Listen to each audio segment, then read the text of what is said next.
Olá, seja bem-vindo a mais um Rede Cabeças aqui pela UX TV, canal de identidade parceira do canal Futura. A próxima pauta discutida pelos deputados é a revogação do Estatuto do Desarmamento, lei criada em 2003. Qual a sua opinião sobre as alterações que vão acontecer se caso a revogação do Estatuto do Desarmamento for aprovada? O programa de hoje convida você para esse debate. A Lei 10.826, referente ao Estatuto do Desarmamento, foi criada em 2003. Começou a vigorar no dia 1º de janeiro de 2004. Desde que entrou em funcionamento, já foi modificada 4 vezes. Uma das alterações mais emblemáticas ficou marcada pela consulta popular, realizada em 2005. O artigo 35 do Estatuto trazia a possibilidade de proibição total de compra e porte de armas para civis. O país foi consultado por meio de um referendo que levou a população para as urnas. 64% dos eleitores votaram não, mantendo assim a possibilidade da venda de armamento no Brasil dentro das restrições previstas. A polêmica acompanha o Estatuto do Desarmamento desde sua criação. Em 2012, foi criado um projeto para propor a revogação do Estatuto. A pauta ganhou mais força pelas discussões acaloradas na Câmara dos Deputados no final do ano passado, tendo como principal projeto na Comissão de Relações Exteriores e Defesa Nacional. O projeto tem como principal medida facilitar a aquisição de armas no país, permitindo a posse de armas em casa, no local de trabalho se for dono do estabelecimento ou em propriedades rurais, aumentando o número de armas e munições por cidadão.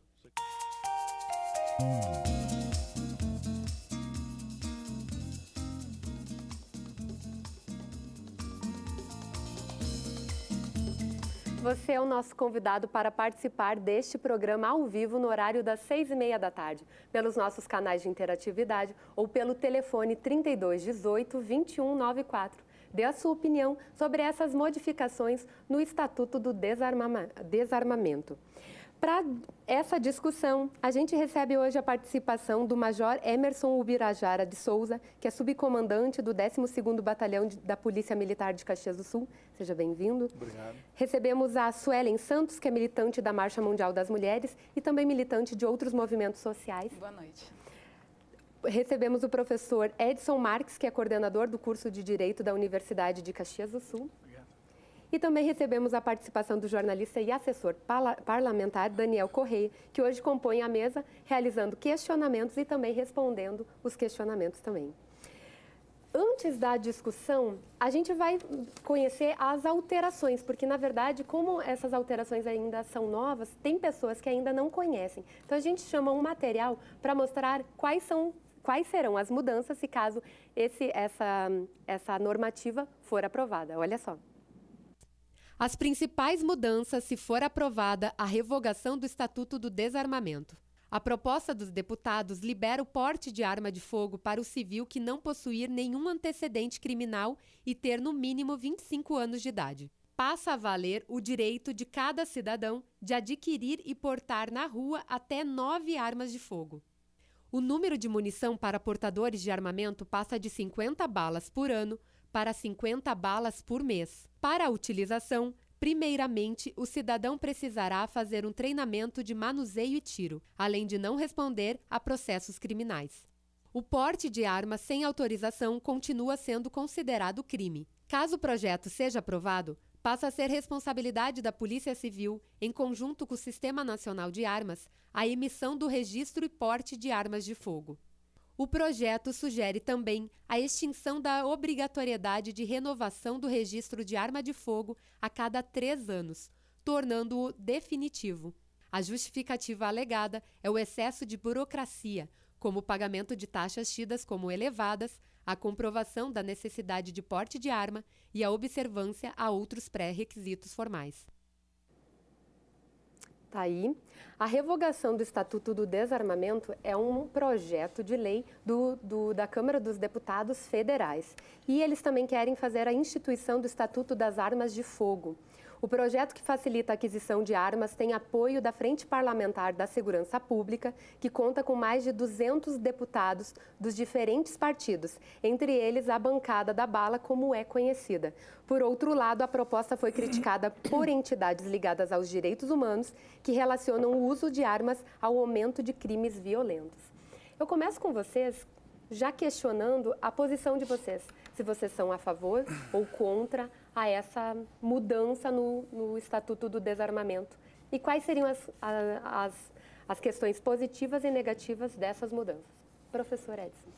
Bom, boa noite a todos, obrigado pelo convite.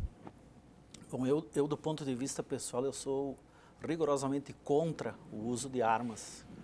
Eu acho que não dá para se estabelecer paz social, não dá para se falar em paz social vendendo armas. Eu acho que isso é um desserviço à pátria. De regra, claro que existem exceções, uma boa parte daqueles que têm possibilidade de usar armas não passariam por um rigoroso teste psicológico e até de treinamento para o uso da arma. A gente tem visto isso cotidianamente. Imagina largar armas e vender armas, como é a proposta que se avizinha. Eu tenho a impressão que isso seria o caos. Se nós queremos a paz, não precisamos usar armas, né? Eu acho que é o contrário que tem que ser feito. Então, eu acho que esse é um desserviço que os que... Tem que respeitar, evidentemente, a democracia está aí para isso, mas eu acho que é um grande desserviço à pátria. E principalmente aos jovens, que são aqueles alvo, né, preferencial da necessidade prematura até de adquirir armas, etc. É uma outra discussão. Daniel. Bom, boa noite a todos, muito obrigado pelo convite, aos telespectadores da UX TV, professor Edson, a Suelen, o Major Ubirajara. Eu acredito, num primeiro momento, que a população tem o direito, a qualquer momento que seja, de que as leis instituídas no país possam ser revistas. O professor lembra bem a instalação do caos. Eu vejo o caos de uma forma inversa, professor. O caos da violência já está instaurado há muito tempo. O cidadão está desprotegido, o cidadão não tem direito a sossego dentro de casa, não tem direito a sossego no seu comércio, são reiteradas os comerciantes que são assaltados todos os dias. O policiamento não consegue compor e estar em todos os lugares da cidade ao mesmo tempo. E sob o ponto de vista de que o Estatuto prevê que as pessoas tenham sim aptidões, Major, técnicas, físicas, psicológicas para ter uma arma, para ter esse resguardo, eu acho que isso precisa ser avaliado sim. E será avaliado democraticamente pelo voto dos deputados eleitos pela população. Temos deputados de todos os partidos compondo com a Câmara dos Deputados e o Congresso Nacional e que decidirão sobre isso. Obviamente que essa legislação depois sofrerá algumas medidas de regulamentação, né, para que as pessoas tenham a segurança e a proteção. Hoje o cidadão está desprotegido. Hoje o cidadão não consegue ter paz dentro de casa e isso sim vem se agravando nos últimos anos. Seria tapar o sol com a peneira, dizer que a violência não aumentou, que os latrocínios não aumentaram, que os crimes contra o patrimônio não aumentaram. Se o desarmamento, dizem os defensores do Estatuto, ele inibiu os crimes passionais, aqueles crimes cometidos dentro de casa, aqueles que são impoliciáveis, talvez seja esse o termo, não é, Major? Impoliciáveis. Mas o crime contra o patrimônio principalmente, e aí eu associo o latrocínio, que é o mais grave, nós estamos todos na iminência de acontecer. Eu acho que alguma medida tem que ser tomada e se a Câmara tomar essa decisão, com a comissão apresentando o relatório agora em 27 de agosto, o relatório sobre a reformulação do Estatuto, a Câmara estará fazendo um serviço à população, trazendo essa discussão, como fez com a discussão da maioridade penal, amplamente debatida. O que acontece, Daniel, é que a gente precisa avaliar que uma das principais características dessa sociedade que tu coloca é a desigualdade social.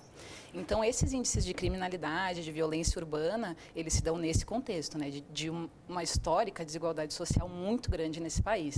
Então, a gente tem investimentos muito baixos em políticas sociais que garantem acesso à saúde, educação, lazer, habitação de qualidade, diversos direitos sociais que são garantidos para a população e que, na verdade, não existem, né, ou existem de forma muito escassa e que, na verdade, a gente avalia no movimento social que isso é a causa dessa criminalidade, dessa violência urbana que tu coloca, né? Não seriam os indivíduos os únicos responsáveis por isso, né? Existe uma estrutura societária que infelizmente dá todas as condições para esse cenário que tu coloca, né? E é por isso que quando o professor coloca o caos, a situação de caos, o que significam as armas de fogo nessa sociedade, né? Então, nessa sociedade, elas significam muito mais a questão da morte e do extermínio, principalmente dos jovens e das mulheres também, né? Que é um movimento que a gente tem atuação nessa área. Então, as mortes de mulheres em crimes domésticos por arma de fogo são muito altas e tudo isso se dá num contexto social bem específico, né? Não é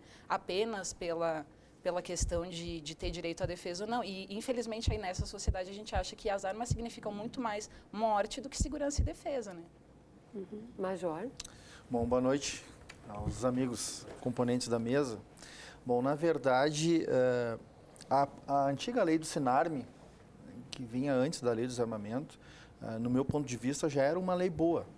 Eu acredito que o brasileiro ele é bom de fazer leis. Nós fizemos boas leis no Brasil. Eu acho que nós somos mal cumpridores, né? Como, em geral, o povo brasileiro é mal cumpridor ou tem dificuldade de que as leis que se façam cumprir as leis que são feitas. Acho que a própria lei do Sinarme, ela já era uma lei boa, né? Antes da lei do desarmamento, né? Então, o problema era que tinha que se fazer cumprir aquilo que estava escrito. Então, talvez essa era a grande dificuldade da antiga lei, né? A lei do desarmamento, eu acho que ela trouxe algumas dificuldades, né? A minha opinião é que o cidadão de bem, né, deveria ter direito a ter a sua arma de fogo. Eu sou a favor do registro, da pessoa poder comprar a arma, ter um registro de arma e o porte ser mais rigoroso, né, porque o porte que vai permitir com que a pessoa saia do seu estabelecimento comercial, saia da sua casa armado. Eu acho que para isso tem que ter um rigor maior, né, mas o cidadão poder ter a sua arma de fogo em casa, ter a sua arma de fogo no seu estabelecimento, eu sou a favor disso, né? Talvez na questão que o projeto agora está propondo, né, de que qualquer cidadão que tenha antecedentes criminais possa, e com maior de 25 anos, possa comprar a arma. Eu acho que tem que se manter o rigor que está tendo hoje, né, o que eu ia dizer da lei do desarmamento. Ela está trazendo um rigor hoje, né, quanto à possibilidade da pessoa ter o porte de arma, né? Ela traz ela está dificultando, né, com que a pessoa tenha o porte de arma, mas também está dificultando o registro, né? Então, eu sou a favor do seguinte, um registro mais brando, que o cidadão possa ter acesso à arma de fogo e se manter o rigor na questão do porte, né? Então, o projeto que está sendo para ser votado, me preocupa a questão ali simplesmente não ter antecedentes criminais, ser maior de 5 anos, poder comprar. Então, eu acho que nesse sentido deve haver um rigor maior, né? E se manter o rigor quanto ao porte. Major, tem outras questões que preocupam também, que é o passo que passa a valer o direito de adquirir e portar na rua até 9 armas de fogo um cidadão. Não é portar na rua, é ter, né? É tu poder comprar, tu poder obter, né? Claro, mas se for pego com 9 armas na mão, não vai ser crime porque mas aí eu acho que o porte não vai permitir que tu porte as 9, né? E aí eu tenho uma dúvida, posso? Claro. Que é a questão do cidadão de bem, né? O que seria um cidadão de bem uma pessoa com 9 armas de fogo? Não sei, assim, a questão do cidadão de bem, até que ponto, o que isso significa, né? Porque a gente acompanha com as juventudes, né, aqui em Caxias, e principalmente as juventudes periféricas, eles sofrem abordagem policial frequentemente, algumas delas agressivas, algumas delas violentas. Tem um evento gratuito que a gente faz na Estação Férrea, que é um evento de hip hop. Ontem mesmo, né, o pessoal foi abordado, tiveram um atraso de 2 horas no evento, nunca foi encontrado porte de nada com aqueles jovens, mas eles têm um perfil. E um perfil que não é considerado esse cidadão de bem. Então, aí eu fico em dúvida, né? O que difere uma pessoa da outra, se não são todos cidadãos, nesse sentido? Não, cidadãos que não têm antecedentes criminais, que não têm envolvimento com crime, né? E eu acho que todo cidadão, até mesmo esse que participa desse tipo de evento, se ele tiver a qualificação técnica para portar uma arma de fogo, Ele poderia ter, né? Dentro dos rigores. A questão do porte, né, é que eu discuto. A questão de você portar arma na rua. Né? Até para um policial existem restrições. Né? Até para mim, quando eu estiver fora do meu serviço, né, e estiver portando a minha arma de fogo, tem que ter certas especificações. Eu tenho que cumprir certos procedimentos. Né? Então, para permitir o porte para um cidadão comum, né, aí eu acho que tem que ter uma avaliação maior. Falo da questão do registro, o cidadão poder ter sua arma em casa, né, o cidadão poder ter a sua arma no seu comércio. Eu concordo com o Daniel, acho que hoje as pessoas se sentem muito reféns do crime, né, se sentem prisioneiros às vezes, né, porque... então, eu acho que o delinquente, né, falando do delinquente, aquele que quer praticar um delito contra uma residência, contra um estabelecimento, contra um cidadão, sabendo que aquele cidadão tem a possibilidade de se defender, pode causar uma inibição nesse tipo de situação. Eu queria encaixar uma pergunta justamente nessa sua última fala, Major.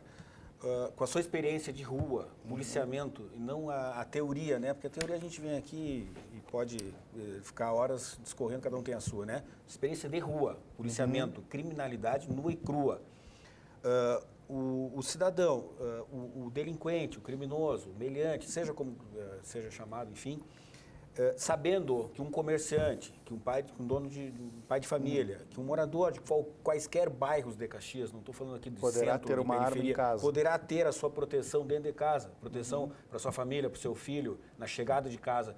Ele pensa 2 vezes antes de cometer o crime, ou ele vai ser um daqueles contumazes que comete 35 vezes, preso até 35, 40 vezes num ano pela Brigada Militar? Eu acho que pode coibir.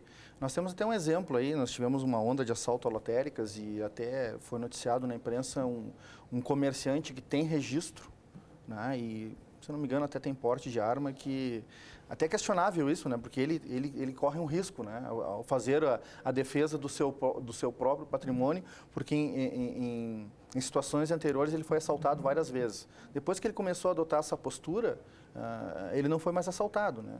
Justamente pelo delinquente saber que naquele estabelecimento tem um cidadão que está lá preparado para se defender se for o caso. Então, se eu sou um delinquente, né, e eu sei que naquele estabelecimento tem um cidadão lá armado, eu vou escolher assaltar um outro estabelecimento que eu tenho conhecimento que não tem. Então, pode trazer uma inibição nesse sentido. Nós, pela experiência de rua, né, por exemplo, só esse ano na Brigada apreendeu 152 armas. Né? Dessas 52 apreensões, né, eu posso dizer para ti, dificilmente ela foi feita de um cidadão lá dono que não tem antecedentes criminais, que tem o seu registro certo, que tem o seu porte certo. Né? Nós tivemos aí dessas 152 apreensões, apenas 2 que foram por ameaça, né? Que foram relativas a algum delito dentro de casa. Né? O restante, toda ela está ligada ao delito, está ligada ao delinquente. Né? Então, são poucas ocorrências que envolvem esse cidadão que tem o seu registro certo, que tem o seu porte de arma corretamente. Eu acho que eu preciso esclarecer 2 coisas bem rapidamente. Eu faço essa relação com a discussão toda que envolveu a maioridade penal, né? A redução da maioridade penal, aprovada por 90% da população, né? E aprovada pela maioria da Câmara dos Deputados. É preciso desmitificar algumas questões. Ninguém quer enclausurar a juventude, como se disse, alguns movimentos sociais disseram, e ninguém quer armar todo mundo na questão do desarmamento. Se quer punição mais grave para quem comete crime hediondo com 16, 17, 18 anos, e se quer que o cidadão tenha o direito assegurado pela Constituição Federal, artigo 144, de ter a sua proteção da sua família. Ninguém vai armar todo mundo e ninguém quer enclausurar todo mundo. Cometeu o delito, foi detido, foi julgado, foi condenado, em última instância, cumpre-se a pena. Isso serve-se para a maioridade penal, que a discussão foi muito ampla e muito bem debatida por todos os setores, e para o Estatuto dos Armamentos também. Eu até sugeriria que se fosse criado, então, depois se eventualmente aprovada, então, essa nova formulação, que nós fizéssemos um outro rede de cabeças aqui para lamentar a morte de filhos que vão pegar a arma do papai para brincar e acabam atirando no irmão, no amiguinho, etc. Eu gostaria de depois de discutir isso, se eventualmente essas situações acontecem, o professor tem razão. Com licença, Major. Sim. Nós estamos aqui armando, quando nós precisaríamos desarmar. Evidentemente que a democracia tem que respeitar o assessor parlamentar, o Daniel, que é jornalista, ex-estudante de Direito, aqui da UX. A prática é uma coisa, agora toda a teoria... Eu sou professor de penal e processo penal há 25 anos. Toda a teoria que eu li não foi muita coisa. Diz que armar é pior. Armar é pior.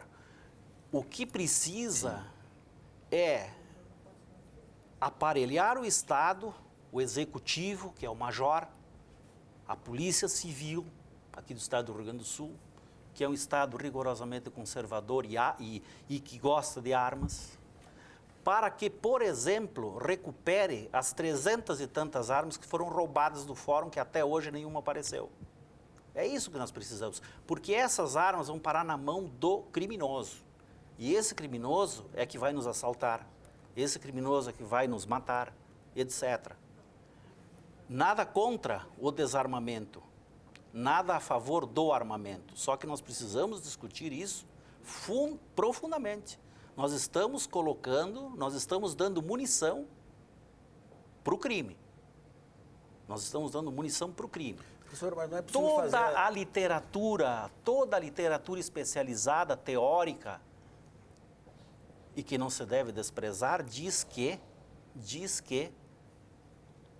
armar é pior do que desarmar. Professor, não é possível... A pressão social de uma cidade como Caxias, uma grande região metropolitana, o adensamento populacional, o estresse diário do trânsito, o estresse do cotidiano para que se ponha dinheiro no bolso sob qualquer circunstância, faz com que o sujeito perca a noção de que aquela arma que eventualmente ele possa ter no carro, no estabelecimento comercial em sua casa, pode significar a morte de alguma pessoa, gratuitamente e graciosamente. Esse é o problema. Professor, não é possível atacar os dois pontos que o senhor menciona bem. Aparelhar a polícia militar, polícia civil, aparelhar mesmo, cobrar isso dos governantes, cobrar de quem legisla sobre isso, cobrar muito, mas também dar o direito do cidadão se proteger. Professor, historicamente nós vimos que as pessoas estão cada vez mais desprotegidas. Acontece que os dados, Daniel, eles não colocam a questão das armas de fogo na rua como defesa da maioria da população. É isso que a gente está dizendo. Que dados você se refere? A gente tem dados principalmente de homicídios entre jovens de 19 a 24 anos, jovens assassinados por armas de fogo. Então, quando coloca o meliante, o bandido, sempre, né, no serviço social brasileiro, a gente não trabalha nessa perspectiva, né? A gente trabalha que os sujeitos eles se encontram em determinados momentos em situações de ato infracional. A essência do sujeito não é essa. Então, quando coloca, né, um indivíduo que cometeu um ato desse como sendo apenas isso é desumano, isso é cruel, isso não pode ser feito, Eu acho né? que comprovadamente não é a arma legal que mata mais no Brasil hoje. É a arma ilegal que mata. Pois é, Nós mas estamos é que falando de uma arma legal. Ela Nós cai na estamos falando, ilegalidade. em algum momento ela pode cair. Acontece que todo cidadão que vai ter o seu registro, vai ter o seu porte, ele vai ter que comprovar. Ele vai ter que ter uma comprovação técnica, né, psicológica, E aí, Major, a gente até tem um preparo da questão da segurança da arma. Pois é, mas a gente para tem deixar a arma dados longe do filho. Claro, esses casos acontecem, mas são casos esporádicos. Eu quero dizer que isso é comprovado. Os nossos dados do dia a dia de prisões na rua comprovam. São as armas ilegais que matam as pessoas, que matam a grande maioria das pessoas. Há casos em que as armas legais matam, sim. E são muitos casos, né? Os mapas da violência. Essas que foram roubadas do fórum entraram na ilegalidade. Só que normalmente é assim, aqui os senhores apanham na ilegalidade, elas um dia foram legais. Foram legais. Esse que é o problema. Pois é, mas a grande maioria dessas armas também não caiu na ilegalidade pela mão do... E a própria orientação, clandestino. Da segurança pública, segundo a Brigada, segundo a Polícia Civil, nos orientam cotidianamente pelos meios de imprensa, é assim, não reaja. Por quê? Porque o criminoso ele está preparado com a arma engatilhada e o sujeito, no afã de tentar se defender, inclusive bala perdida, né? Porque o cara é ruim de pontaria, vai acabar matando o transeunte que não tem nada a ver com isso. Mas ele tem Então, que acho que é comprovar um a grande... capacidade. mas o senhor sabe que a comprovação... Mas eu Pra acho que tem que ter vocês, rigor nessas... mas É o que eu defendi antes, tem que ter rigor na legalização da coisa. Mas muitas vezes nem o sujeito que está sob estresse consegue se segurar. Com certeza. O senhor não Claro, concorda comigo, Major? Concordo. Vocês que são preparados, muitas vezes sob estresse extremo, não conseguem cumprir o que o manual diz e aí depois acaba em IPM, muitas vezes o sujeito lá, sabidamente... Então, imagina um comerciante, imagina um pai, um chefe de família que está em casa com seus filhos de noite, etc. Como é que vai fazer isso? Eu acho muito complicado isso aí. É muito... Gente, eu vou pedir uma licença para a gente escutar a opinião das pessoas na rua, tá? A gente vai assistir uma enquete que a gente foi e produziu e conversou com a população para saber a opinião delas. Olha só. Você é a favor ou contra o desarmamento? Contra. A favor? A favor. Sim. Por quê? Porque a arma traz muitos problemas, né? A pessoa fica muito poderosa com a arma. É difícil responder uma pergunta dessa. É uma questão muito delicada, né? Você colocar na balança, ver os prós e contras. A pessoa honesta não pode andar armado, né? Só aquele que não peça que usa a arma. As pessoas pudessem comprar armas legalmente, tu acha que seria bom ou ruim? Ruim. Por quê? Porque vai fazer mais assalto. Isso é visto? Não tem como dizer que é ótimo para eles comprar se eles saem ali assaltando, matando. Como é que a gente vai aceitar? Não pode aceitar. Mas eu acho que deve, né? Por quê? Porque eu acho que é uma segurança pro cara. Não dá, cara. Eu acho que tem que manter, quem tem arma tem que ter. Infelizmente, cara. Infelizmente, nosso país não dá pra te... Se tivesse contingente aí de policiamento. Você é a favor ou contra o desarmamento? A favor. Por quê?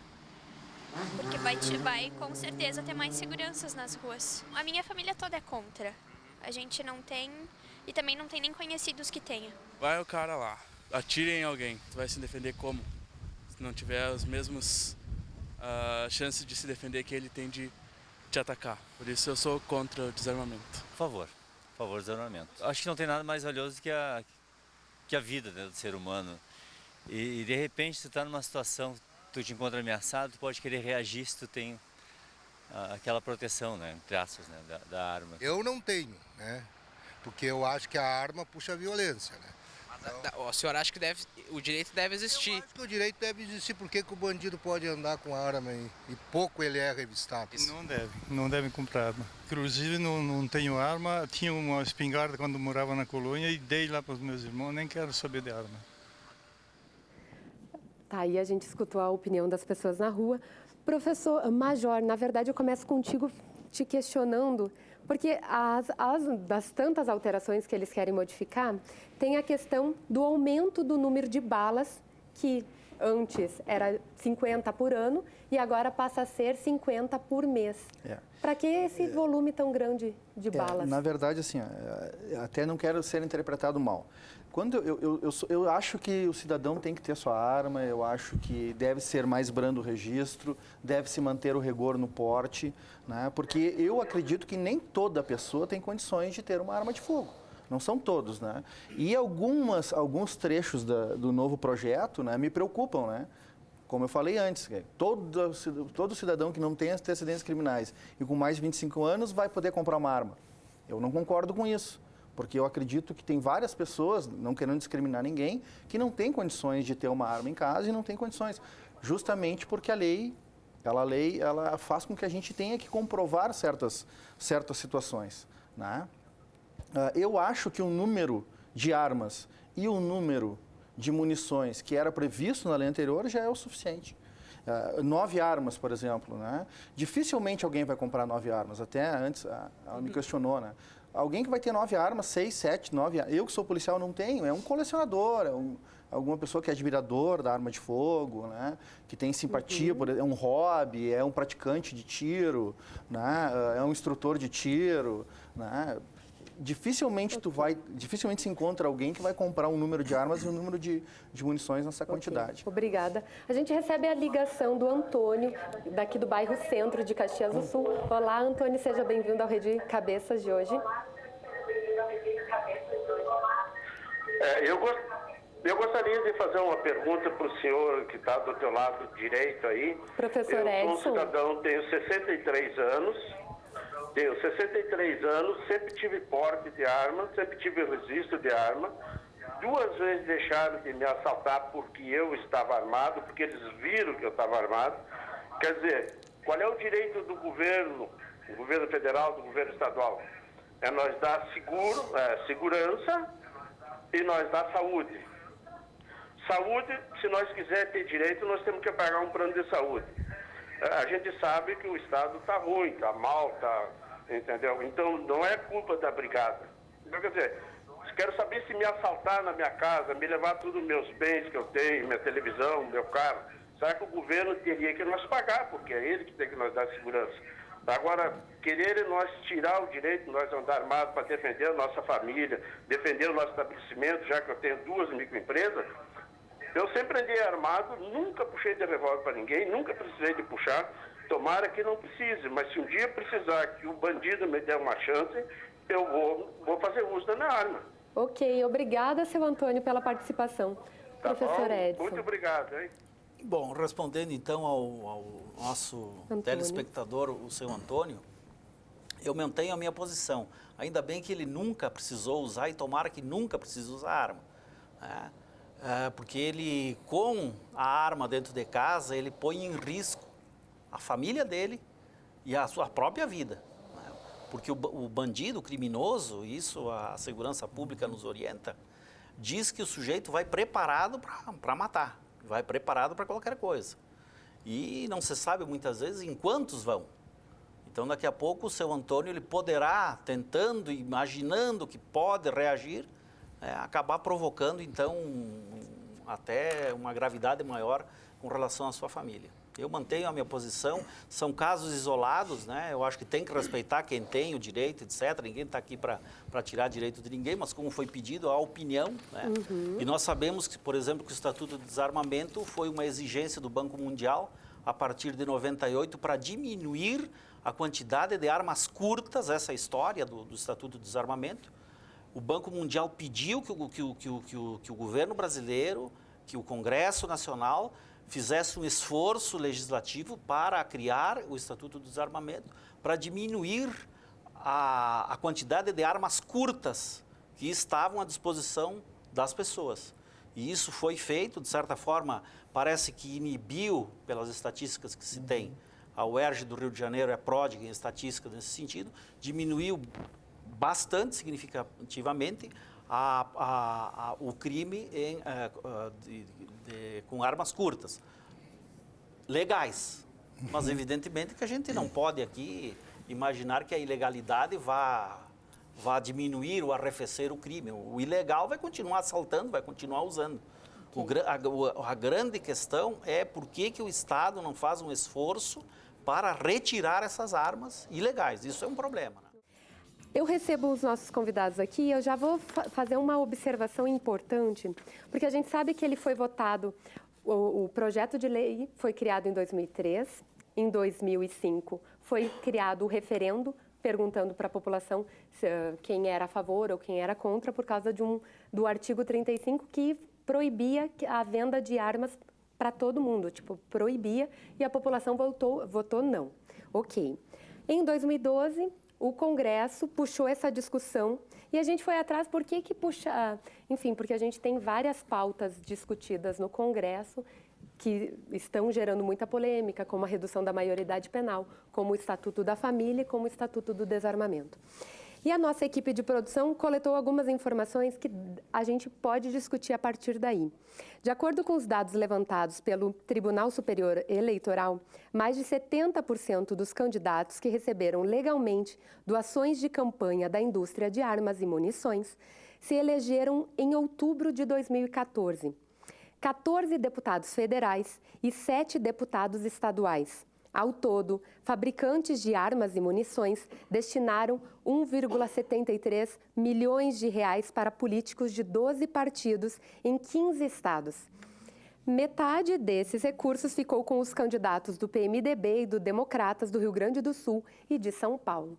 Professor, quando a gente tem pautas em que indústrias ou A gente sabe que tem as empresas por trás. Isso demonstra o interesse legítimo, né? Que os políticos, que sim, foram eleitos pela população, mas que, quem sabe, falaram que iam, de fato, votar e criar a lei para mudar o Estatuto do Desarmamento? Bom, os dados que tu coloca só revelam uma verdade, dentre tantas, né? Que a questão é só mercado. Como nos Estados Unidos, é só uma questão de mercado. Então, há o incentivo, né? E se formam o que se chama de lobbies, né? Em relação, a gente sabe isso, no parlamento existe, os lobbies da saúde, os lobbies da agricultura, os lobbies de outras áreas e agora os lobbies, então, também das empresas de armas. Ok, é o mercado. O mercado é que está construindo esse estatuto. A discussão, essa nova formulação, né? Agora, a grande discussão social, ela é feita nesses fóruns aqui, como aqui hoje, né, etc. Só que eu acho que tem uma questão muito profunda, né? Uma questão muito profunda. Eu acho que o liberalismo econômico, ele está aí, ele mostra mais uma vez as suas garras, né? Eu acho que tem que se discutir isso muito, muito. Eu acho que nós estamos trilhando um caminho de mais criminalidade, de mais terrorismo urbano. Nós estamos colocando nas mãos, não é nas mãos de pessoas, mas nós estamos abrindo a possibilidade de que milhares de pessoas tenham armas. Esse é o problema. Mesmo aquele cidadão de bem, mesmo aquele cidadão consciente, nós estamos dando 50 munições por mês para cada cidadão que tenha arma, né? Por mais preparo que o sujeito possa ter, a gente sabe que isso não é tão verdade como se imagina, a prática não revela isso, muito antes pelo contrário. Eu acho que nós teremos um aumento significativo do número de homicídios, de mortes acidentais em casas, principalmente de crianças. Aí eu quero ver o primeiro pai vem aqui dizer que o filho morreu porque foi mexer na arma e acidentalmente atirou no irmão, se matou mais alguém, né? E essa vai ser a explicação. Essa vai ser. Eu gostaria de saber, então, o que as empresas, claro que elas não vão falar, isso aqui é só uma ilusão minha, né? O que as empresas dirão com relação a isso, né? Eu acho que a paz social, ela só se estabelece retirando as armas e não colocando armas no grupamento social. O adensamento das cidades é muito grande. Repito, o estresse urbano é inimaginável. E nós estamos colocando armas por aí. Eu acho que isso é um desserviço à pátria. Um desserviço à pátria. E o Estado, com a falta de estrutura que tem para fiscalização, para regulação, para os cuidados que isso deve ter, o Estado não vai resolver nada disso. É a sociedade civil organizada que tem que reagir contra esse absurdo. Absurdo. Inclusive, fazendo qualquer tipo de movimento contrário a esse tipo de coisa. Okay. Em que pese o respeito à liberdade do comércio. E aqueles que pensam o contrário, evidentemente. Né? Professor, é justamente por ser uma questão de mercado, principalmente, que os direitos humanos são tão ignorados e secundarizados, né? E os outros aspectos que permeiam essa questão. Em diversos momentos, a gente falou sobre muitas coisas que não eram essas. E que, para nós, no movimento social, são as questões estruturantes nesse tema. A gente falou em diversos momentos já, né, citando novamente a questão da criminalidade, da violência urbana. O senhor mesmo coloca, né, a questão das cidades, de como elas se configuram atualmente, do cenário de guerra, que, na maioria das vezes, elas são. E de fato, assim, todas essas problemáticas sociais, a gente avalia que resolveria com investimento em política pública, em política social, repito, né, de segurança, de educação, de saúde, de habitação digna, de lazer, e nada disso é garantido atualmente. Então, quando a gente traz essa questão só para o cidadão de bem tem o direito de usar arma, me parece que está claro que esse cidadão de bem é um perfil, que é um cidadão que ele tem um patrimônio a defender. E esse não é o único tipo de cidadão que existe. E no serviço social, justamente, a gente lida com toda a outra parcela da população que não não é a população que tem patrimônio, que não é a população que tem propriedades. E essa população é justamente a população que vem sendo exterminada. E aí o senhor me desculpe, Major, mas inclusive pela polícia. Nas periferias da cidade, os jovens negros periféricos de baixo poder aquisitivo, os pobres, eles têm tanto medo da polícia quanto vocês colocam aqui que tem medo de bandidos. Então, a gente precisa ver as contradições também dessa questão, né? Porque os dados de mapa da violência, eles trazem isso, que existe sim um extermínio de um perfil de jovem. E é esse perfil de jovem que eu estou colocando, que é o perfil de jovem negro e pobre. Eu sei que esse não é o perfil de jovem que comove a população. Justamente foi reduzida a maioridade penal desse perfil de jovem. Então, a gente, no movimento social, a gente tem clareza, né, que não está lutando por cidadãos que têm seus... Não está lutando por cidadãos que são considerados cidadãos. Até fica bem claro que não são. Então, é nesse sentido, né, que a gente faz a defesa de que as armas, para nós, para esse tipo de população, só tem nos exterminado. Só um reparo na fala da Suelen, que a redução da maioridade penal não foi para os jovens que são discriminados de qualquer forma. A maioria dos jovens a redução da maioridade penal aprovada, privação de liberdade é esse. Aprovada por ampla maioria na Câmara dos Deputados, formada por todos os partidos, ela foi para pegar justamente quem comete crime hediondo com 16, 17, 18 anos. Então, Estupro, Daniel, mas é esse perfil, não é o jovem branco de classe média intelectualizado. Outro reparo que eu gostaria de fazer, e eu não vou fazer pela minha fala, eu falei para a fala de um dos maiores especialistas em ressocialização no país, doutor juiz Leoberto Branquer, que disse numa audiência durante a instalação do comitê contra a redução da maioridade penal. Diz o doutor Leoberto, não sejamos mais assim leves em chamar crime de ato infracional, de chamar criminoso de menor infrator, de chamar pena de ressocialização. Quando nós fazemos isso, e disse o doutor Leoberto Branquer, nós estamos esquecendo de uma faceta importantíssima dessa discussão e que não está nessa mesa e que não está em muitas mesas pela cidade, pelo nosso Estado, que é a vítima da violência. Eu acho que o professor Edson fala muito bem que alguns pais poderão chorar a morte dos seus filhos vítimas de uma arma de fogo dentro de casa.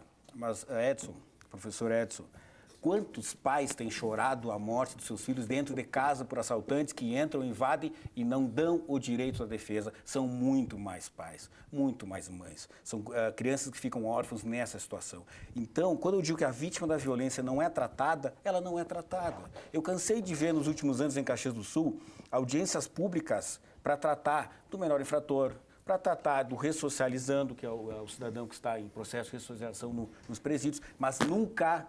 E eu gostaria de ser desmentido aqui agora. Nunca da vítima da violência.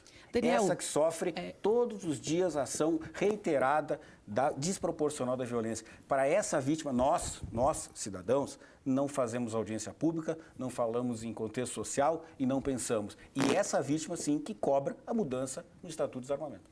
Eu só queria perguntar se a violência, né, tu coloca a vítima da violência, uma pessoa, um ser humano que nasceu com todos os seus direitos mais básicos negados, esse ser humano não é vítima de violência? Nós estamos discutindo aqui o Estatuto do Desarmamento. Nós fizemos um debate sobre questão social, da violência. Questão social. Eu acho que todas as pessoas podem ter tendência ao crime, sejam elas vindas de onde for, de que classe for, de que meio for, gente. Ok, mas tu está colocando a questão da violência como principal. Eu estou problematizando essa questão. Eu estou dizendo que a vítima da violência é aquela que fala em 90% da redução da maioridade penal. É aquela que quer mudar o Estatuto porque se sente desprotegida. Eu não falo de classe social, gente. Eu não falo de local da cidade. Eu falo de que as pessoas precisam de respostas. E as respostas têm que vir com medidas mais práticas. Ok. Gente, a gente tem uma ligação, Evandro Araújo, do bairro Sagrada Família, daqui de Caxias do Sul. Seja bem-vindo, Evandro, no Rede Cabeças de hoje. Boa tarde. Boa tarde. Só para aqui para não dar eco. Bom, é o seguinte, eu quero manifestar minha opinião com respeito ao professor, à moça que representa a juventude. Eu acho que o Daniel foi muito feliz no que ele falou, tá? E gostaria de dizer uma coisa, que foi dito, que talvez não é a realidade, nem no meu caso. Eu tenho arma, eu nunca usei minha arma, ao contrário do que o professor falou, eu fiz o curso, eu me preparei para ter arma, eu fiz o registro, não renovei o registro, tá? Porque tem que pagar algumas taxas, que eu acho isso um absurdo, Mas eu quero dizer o seguinte, que eu uso a minha arma para defender não é o meu patrimônio físico, é para defender o patrimônio que é a vida da minha família. Isso, eu moro no Sagrada Família, que é aqui do lado do presídio, próximo de vocês, e o pessoal da periferia tem o mesmo direito que eu, que é ter a sua arma para defender a sua vida, não o seu patrimônio. E isso eu sou totalmente favorável. E outra coisa, não adianta dizer que a polícia está matando o pessoal da periferia. Não é isso. É porque o bandido assaltante, dificilmente ele vai morar no centro. Ele vai fugir. E é lá que a polícia vai buscá-lo. Infelizmente, eles se infiltram no meio das famílias menos privilegiadas para tentar se esconder. Mas não que a polícia vá lá matar o pessoal. Olha, eu já vi ações da polícia, eles são rápidos, eles são competentes.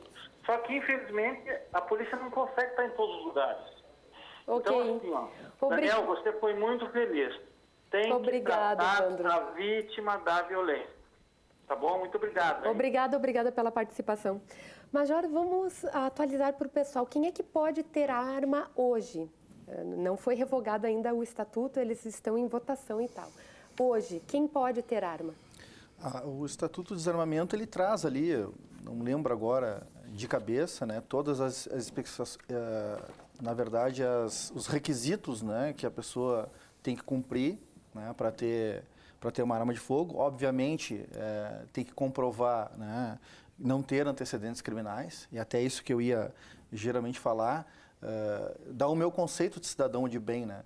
O meu conceito de cidadão de bem não é o que tem posse ou que tem estabelecimento comercial, são todas as pessoas, né, de Caxias, vamos falar do nosso núcleo aqui, né?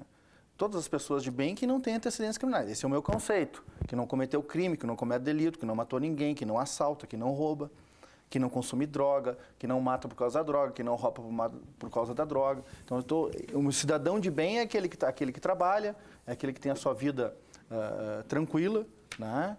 Que cumpre as leis, que é cumpridor das regras, né? Independente de onde ele mora, se for na periferia, se for na vila, se for no centro, se ele mora em mansão ou se ele mora em barraco, né? Então, esse é o meu conceito de cidadão de bem, independente das condições sociais que ele tenha. E quando eu falo de cidadão de bem ter arma, é aquele que comprove todas as exigências que a lei está exigindo, que está no Estatuto, né? Ele comprovando todas aquelas exigências, capacidade técnica, capacidade psicológica, passar por um curso, né? Ele cumpriu todas aquelas exigências, eu acho que ele pode ter arma de fogo. Veja bem, eu acho que, volto a dizer o que eu disse no início, eu acho que a lei do Sinarme ela já era boa, né? Ela já era uma lei, não precisava ter vindo a lei do desarmamento. E não estou aqui defendendo também o projeto novo que está vindo para regulamentar o Estatuto do Desarmamento, né?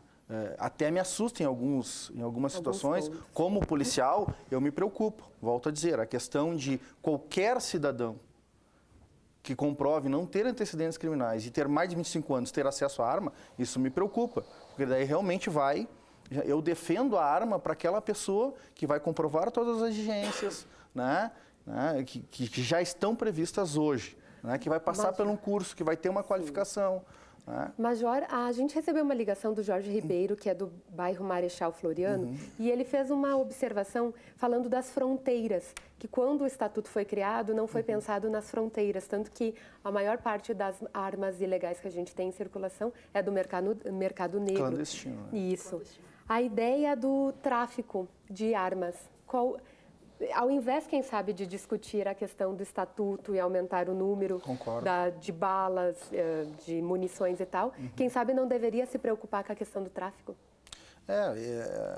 Não, todo mundo tem conhecimento, né, do problema das fronteiras no Brasil, né, muito vulneráveis e muito frágeis, né? Não há um controle nas nossas fronteiras hoje como deveria ser.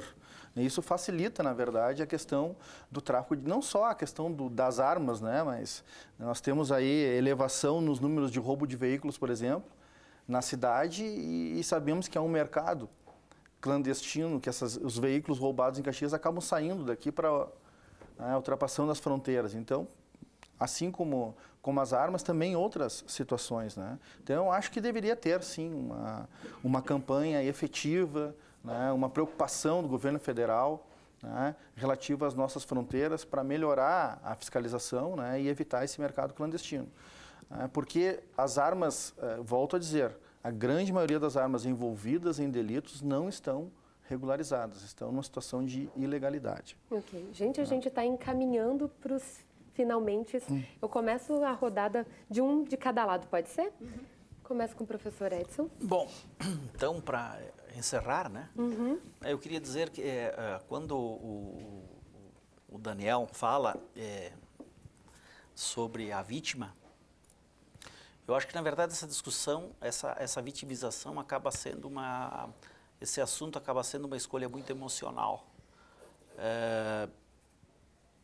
Porque é legal hoje falar da vítima, porque a vítima hoje está desprotegida. Eu coordeno um curso de Direito que tem 4.000 alunos. Eu seria um hipócrita se eu viesse aqui defender o Estatuto do Armamento, aqui essa renovação toda. Principalmente porque eu pessoalmente acredito que a arma ela só gera mais violência.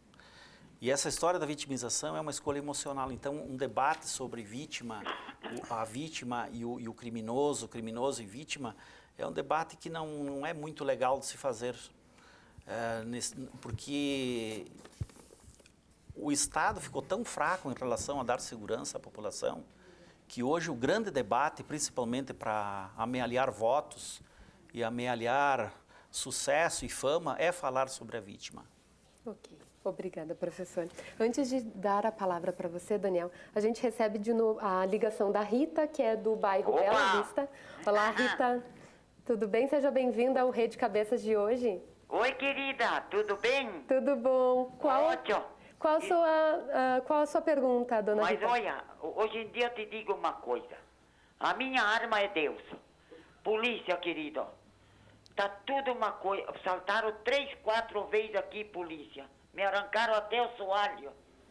É isso que está acontecendo, polícia. O que nós vamos fazer, querido? O que vocês acham, assim, a opinião? Que dá alguma coisa? O que nós temos que fazer? Fazer alguma coisa, né? Ok, muito obrigada, dona Rita. Querida, Deus te abençoe. Polícia também, querida. Nós não sabemos. Obrigada. Até mais. Carol, muito obrigado pelo convite, parabenizar o professor Edson, a Suelen, que veio da participação, o Major, e dizer que esse assunto tem que ser debatido, sim. Todos os pontos de vista têm que ser levados em conta. A população tem que pressionar da maneira que foram os seus representantes legais, que são os deputados. Eu acho que essa discussão tem que ser levada muito em consideração. E só queria dizer também, eu acho sim, Edson, a vítima ela pode ser levada em conta. Eu sei que se diz que a vítima não tem legitimidade para entrar nessa discussão porque ela está abalada emocionalmente pelo que aconteceu. Mas eu acho que esse fator emocional ele tem que ser transposto por fator real. A vítima tem sofrido muito todos os dias. Eu acho que isso precisa sim, deve e merece ser levado em conta. Essa é a minha opinião. E levando em consideração a pergunta da dona Rita, que fala da questão das pessoas irem na casa dela, assaltarem. Eu acho que a dona Rita, como as outras pessoas que participaram do programa, parece até que foram orquestrados, mas não foi, né? Todas as pessoas se manifestaram preocupadas com a defesa do seu patrimônio, da vida, dos seus entes queridos, da população em si. Então, a dona Rita, e um abraço para ela, eu conheço ela é apenas um termômetro do que sente a população hoje, desprotegida e buscando, de alguma maneira, um pouco mais de proteção. Ok, obrigada. Suelen.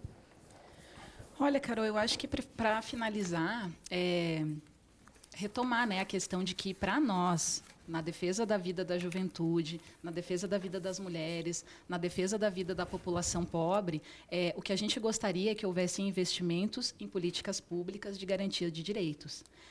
Para nós, qualquer ser humano em situação de ato infracional, ele é resultado de uma sociedade desigual e que cada vez se acirra mais e que cada vez fica mais desigual. Então, para nós, a questão das armas de fogo, elas não são a solução para isso, para essa desigualdade social que gera essa criminalidade. E convidar também o pessoal da comunidade, dia 1º de agosto, a gente vai ter a Conferência Municipal dos Direitos da Juventude no Carmo, na Escola do Carmo, a partir das 9 da manhã. Então, é o espaço de elaborar essas políticas públicas, né?